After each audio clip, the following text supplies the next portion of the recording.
Hey everybody, welcome back to the channel. Today I'm going to be telling you the 5 things that you can do to totally upgrade your Common App essay. A huge portion of this video will also be focused on giving you good and bad examples of paragraphs of how to implement these so that you have the most actionable tips you can use in order to write the best possible essays you can have. If you don't know who I am, my name is Naman. I'm a first year medical student at Washington University. I've been editing essays on and off for over the past 5 years. I'm really passionate about it. And yeah, let's just get started. So the first thing is you want to make it personal.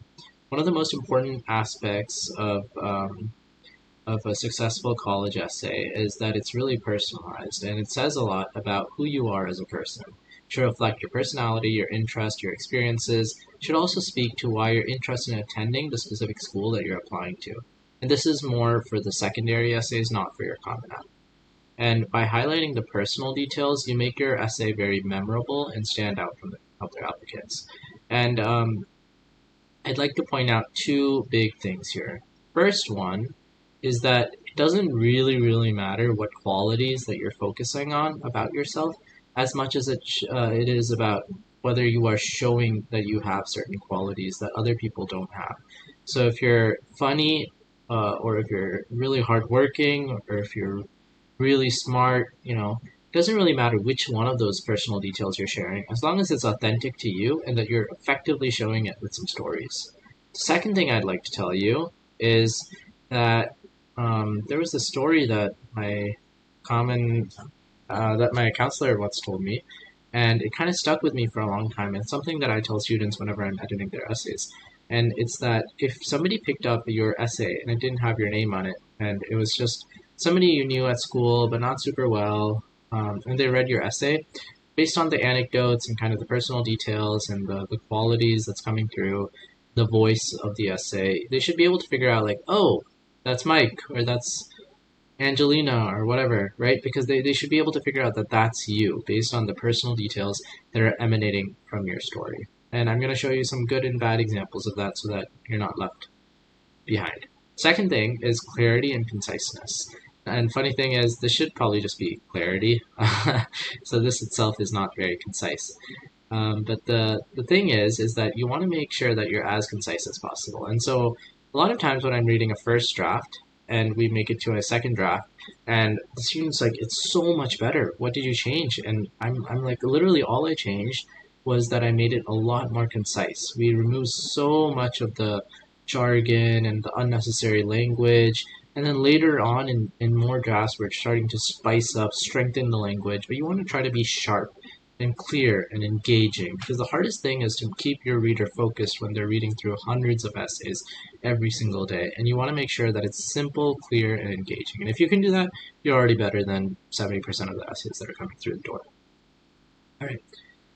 Third thing is attention to detail. The little details matter in a college essay. Try to proofread, edit, go through multiple revisions, and it's not always going to be your you're not always going to be prime time best at editing. So sometimes you just need to take a nap, get a good night of sleep, and be able to edit it the next morning. Because sometimes you'll be reading your essay so many times that you'll not have enough time to actually pay. You'll just be used to it, and you won't catch the grammar mistakes. So make sure you're giving it to somebody. It doesn't have to be a professional. It can also just be your mom or your dad, and make sure that they're kind of focusing on formatting, proofreading, editing. They're not getting lost in the way, and they think that it's a well-presented essay. That it demonstrates attention to detail and it reflects positively on your application. Okay, number 4 is focus on the positive. And by positive, people always ask, what is positive? And when I say positive, you should focus on the growth, right? So a lot of people don't talk about the best of experiences in their essay.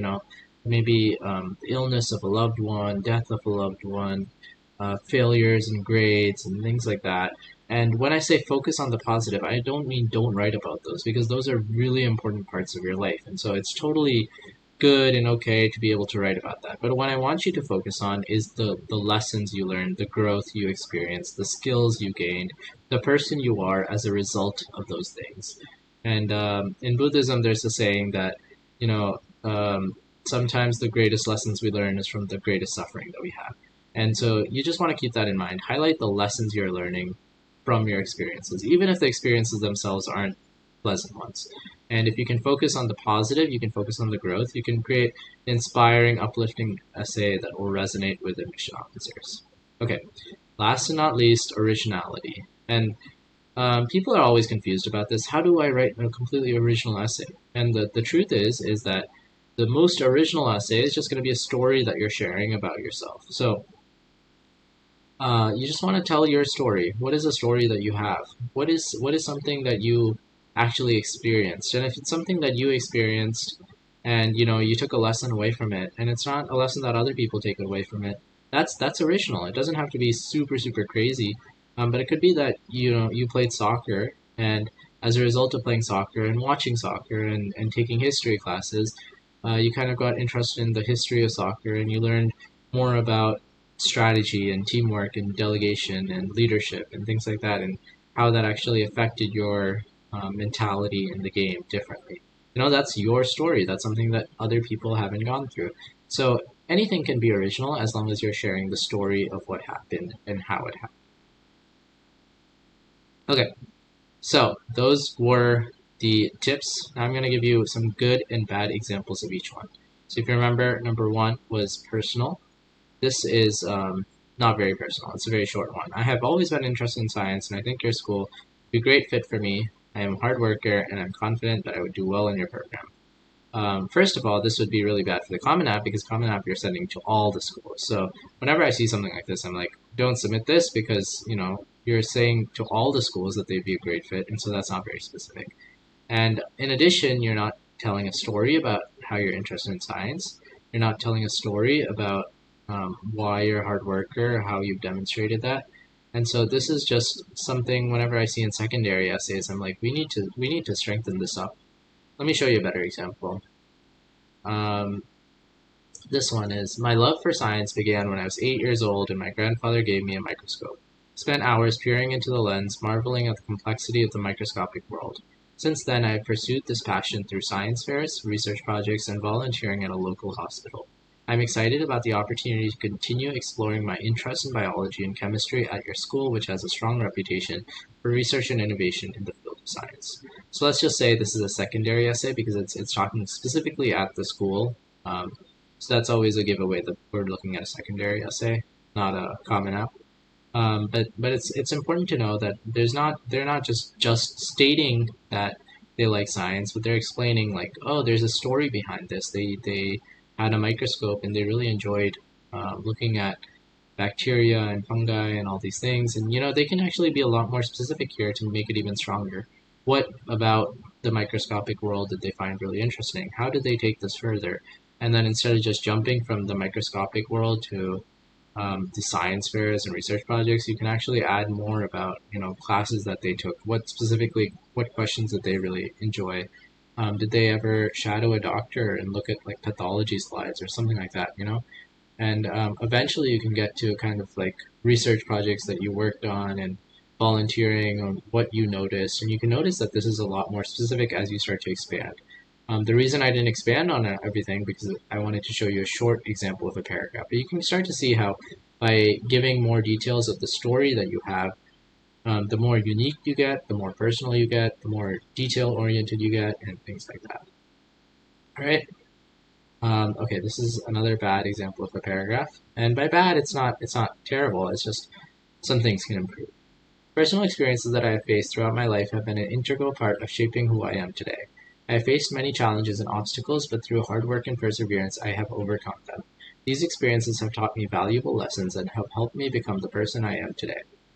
All right, so this is an example of something that a lot of students who submit essays kind of sort of like this think it's really good essays when they're submitting. And it's a little unfortunate for me to tell them like, this is actually not as concise as it should be, because when I read through this very carefully, I'm asking, do I learn anything specific about you? The personal experiences that I faced throughout my life has been an integral part of shaping who I am today. Okay, that doesn't really share anything about who you are as a person. I have faced many challenges and obstacles, but through hard work and perseverance, I've overcome them. That doesn't share anything about who you are as a person.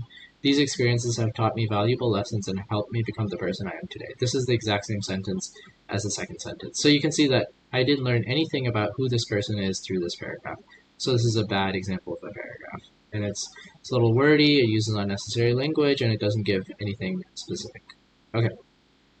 This is a good example of kind of the same idea. This is more concise, clear, and more personal. One of the most challenging experiences I have faced was when I had to take care of my younger siblings while my parents were going off through a difficult divorce. This taught me the importance of responsibility and showed me that I could handle difficult situations with grace and maturity.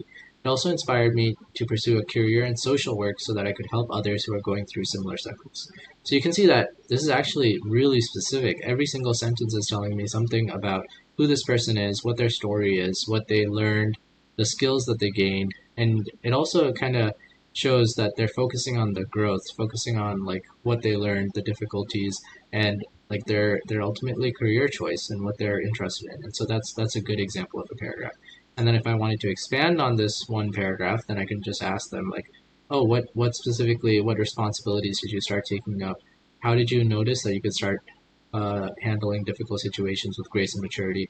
What was that process to figuring out that you wanted to pursue a career in social work? Was there anything else that contributed to that? Did you maybe do any volunteer work that led to that decision? And what type of struggles do you want to help people with, specifically as an adult? And so, one good exercise that I ask people to do when I'm editing their essays that you can do right now is that instead of starting out with this really long 800, 900, 1,000 word draft of your CommonApp essay, you can just start with something like this. That's just 3, 4 sentences, and try to make it as clear and concise and personal of a 3 or 4 sentences as possible. Something like this, where you're really sharing what you want to write first of all, right?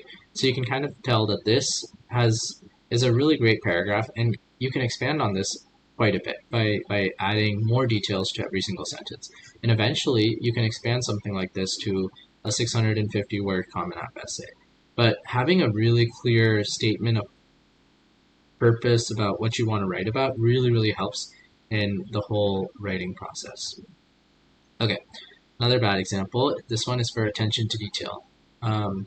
So you can see I've always been interested in psychology, and I think your school would be a great fit for me. I'm a strong writer, and I've been taking many psychology courses, which have given me a good understanding of the subject. I'm confident that I'll do well in your program. So this is again for a secondary program rather than CommonApp essay, but you can notice that you know they don't really share as much as you'd kind of hope for. They say they've taken many psychology classes, they have a good understanding of the subject, but there's no story about what specifically interests them. They say they're a strong writer without giving any story behind why they like writing or what makes them a strong writer.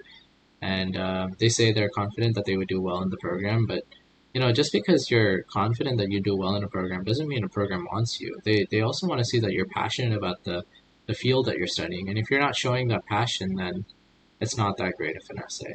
So that's kind of a bad example. This is a good example of a short paragraph of a secondary essay where you're kind of showing your interest in something. I've been fascinated by the human mind for as long as I can remember, and my coursework and research experience have only deepened my passion for psychology. I have taken courses in cognitive psychology, abnormal psychology, and neuroscience, and have conducted research on the effects of stress on memory retention. Through this work, I have developed a strong attention to detail and a commitment to rigor and accuracy. I'm excited about the opportunity to continue honing these skills at your school, which has a strong reputation for research and scholarship in psychology. So this is just like a why do you want to apply to our school secondary essay? Then this would be a really great paragraph to get started with, because you can see that this person is starting out with a story. They're talking about how they're interested in the human mind and how they've done research and coursework that's deepened their passion. They've talked about the courses specifically that they've taken. They've talking about the research that they've conducted, and they've talked about specifically what they've gained, what skill sets they've gained, which is commitment to rigor, accuracy, strong attention, and how they're really excited about growing at the school that they're applying to. So this is a good starting paragraph for like a why us college essay. And if they wanted to expand on this, they could kind of talk about, well, what is the research that they were working on? What was the interesting classes, what did they learn in these interesting classes that was so interesting to them? They say that they've been fascinated with the human mind for as long as they can remember. Why did they get fascinated? Do they remember any of their early experiences with the human mind? Maybe something that scared them or intrigued them or was really interesting to them. And then why that school? What's so special about the psychology program at that school? So you can see like writing a short paragraph is actually, I'd say, 80% of the work, because once you can write a short paragraph about answering your prompt, you can really find easy ways to expand on it. And if you don't have a very good short paragraph, then you want to kind of clarify your thinking and make it to a point where it's a really good short paragraph. And then you can start expanding and writing a good longer essay. All right, we're almost done. I think this is the last one. Second to last one. I have faced many challenges in my life, including this is a bad example, by the way. Faced many challenges in my life, including financial difficulties and family issues. These experiences have made me a stronger person, but they've also left me jaded and cynical. While I'm grateful for the lessons I have learned, I cannot say that I'm excited about the future or confident in my abilities to succeed. So this is purposely made a little bit too negative, just so that you get an idea of like, okay, you might be talking about things that are a little rough or difficult in life, but you don't want to be so negative that, you know, it kind of takes them and doesn't really make them too excited about you. So it's totally okay to talk about negative experiences, but you want to try to focus a little bit more about the gratitude you have for the lessons you've learned. It's okay if you're not super grateful, but you kind of want to focus a little bit more on that in your essays. Okay, this is a good example. It says they have faced many challenges in life, from financial difficulties to family issues, but I've been driven by a sense of resilience and determination. These experiences have taught me the importance of grit and have given me a deeper appreciation for the values of hard work. Through my involvement in community service and leadership activities, I found a sense of purpose and have been able to channel my experiences into positive change. I'm excited about the opportunity to continue making difference at your school, which has a strong commitment to service and social justice. So over here, this person has gone through difficulties as well, but you can see that even though they've had these difficulties, they're kind of focusing on like the lessons they've learned and how they gained a deeper appreciation, the importance of grit, community service, and leadership activities. And if I was an admission officer reading this, then I'd feel like, oh, this person's excited and they've had these difficulties, so they're probably a pretty well-rounded person who's kind of gone through these lessons and taken a lot out of it. All right, almost done, everybody. Thanks for making it all the way this far. This is a bad example. I've always been interested in science, and I think your school would be a great fit for me. I am a hard worker and have done well in my science classes. I believe that I could contribute to the school's research effort and would be a strong addition to the program. So you can see this is pretty generic and kind of lacks originality. And here, as a child, I've spent countless hours in my backyard exploring the wonders of nature and dreaming of becoming a scientist. Over the years, I have continued to pursue this passion, conducting experiments, attending science fairs, and even volunteering at a local wildlife rehabilitation center. Through these experiences, I've gained a unique perspective on the intersection of science and conservation, and I have become committed to using my scientific knowledge to make a positive impact on the world. I'm excited about the opportunity to continue this journey at your school, which has a strong reputation for innovation and sustainability in the sciences. So you can see that this one is a lot more specific. It gives the story about who they are as a person. It gives them the perspectives they gained, and it kind of gives them their mission statement about what they want to do in the future. And so this is kind of a lot more specific, gives a story of who they are, and is focusing on the growth lessons as a result. So just to wrap up, I'm going to show you the five ways you can stand out and give you a good idea. So remember, you want to be personal, you want to be clear, you want to be attentive to detail, you want to focus on the positive, and you want to be original. And if I had to tell you one way to do all of these things, it would be to focus on your story. What is your story that you really want to share, and what are the lessons you've gained out of that story? And if you can do that, you're going to be better than 99% of the people who are applying. So I hope that this video helped you. Thanks so much for watching, and I'll see you in the next video. Bye, everybody.